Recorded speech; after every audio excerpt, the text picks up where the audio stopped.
Hello mga ka-spell, panibagong araw, panibagong simpleng pamamaraan na naman ang aking ituturo sa inyo.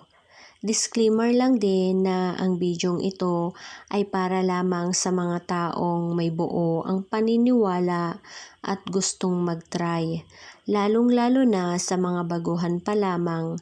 At kung ayaw mo naman sa mga ganitong video, ay skip mo na lamang at humanap ka ng ibang channel na gusto mo. At sa mga gustong magpatuloy at buo ang paniniwala sa mga ganito, ay tapusin mo lamang ang bidyong ito hanggang sa matapos upang masundan mo ng tama ang paggawa nito. At kung kayo ay bago at napadaan lang din, ay inaanyayahan ko po kayong pindutin ang subscribe at notification bell sa baba upang sa ganon ay updated ka lagi sa bago kong mga videos na i-upload.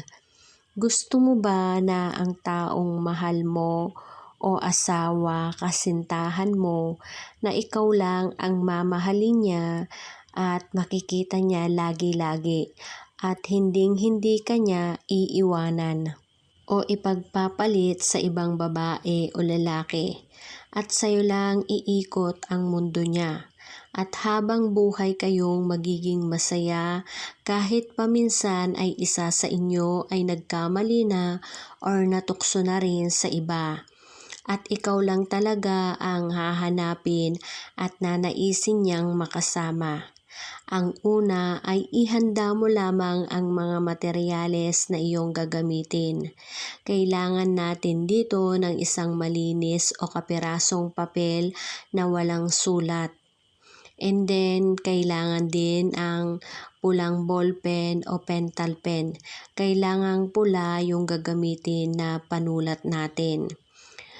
Pwede ka rin gumamit dito ng sinulid o panali sa buhok na kailangan nating pantatali sa papel. Yun lamang po ang ating kailangang ihanda.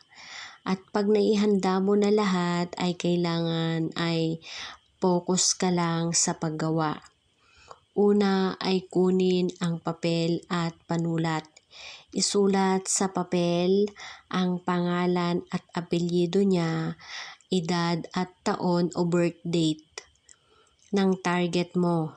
Ang pagsulat ng pangalan, apelyido niya ay sa taas at sa susunod or baba ay ang kanyang edad at sa pinakababa ng kanyang edad ay ang kanyang birthday o taon ng kanyang kapanganakan. Kapag naisulat mo na ito ay itupi lamang natin ang papel ng pabilog o parol. Kailangan yung pangalan niya ay nasa loob mismo, yung pagtupi natin. And then, kuhanin natin ang tali na ating inihanda. Itali lamang natin ang papel sa gitnang bahagi nito. Dapat sakto lang ang higpit, hindi masyadong maluwag at hindi rin masyadong masikip. Pagkatapos ay hawakan mo lamang ito gamit ang iyong daliri na hinlalaki at hintuturo lamang ang makakahawak sa papel. At itatapat lamang natin ito sa ating bibig ng patayo ang papel. Ibulong lamang natin dito ang pangalan, apelyido, edad at taon o birth date. Sambitin lang ito ng isang beses. Pagkatapos ay sambitin mo rin ang katagang ito or iyong nais mong mangyari. Ako lang ang iyong mamahalin at makikita mo, at hindi mo ako iiwanan kailanman. Hindi ipagpapalit kahit na sa sino man.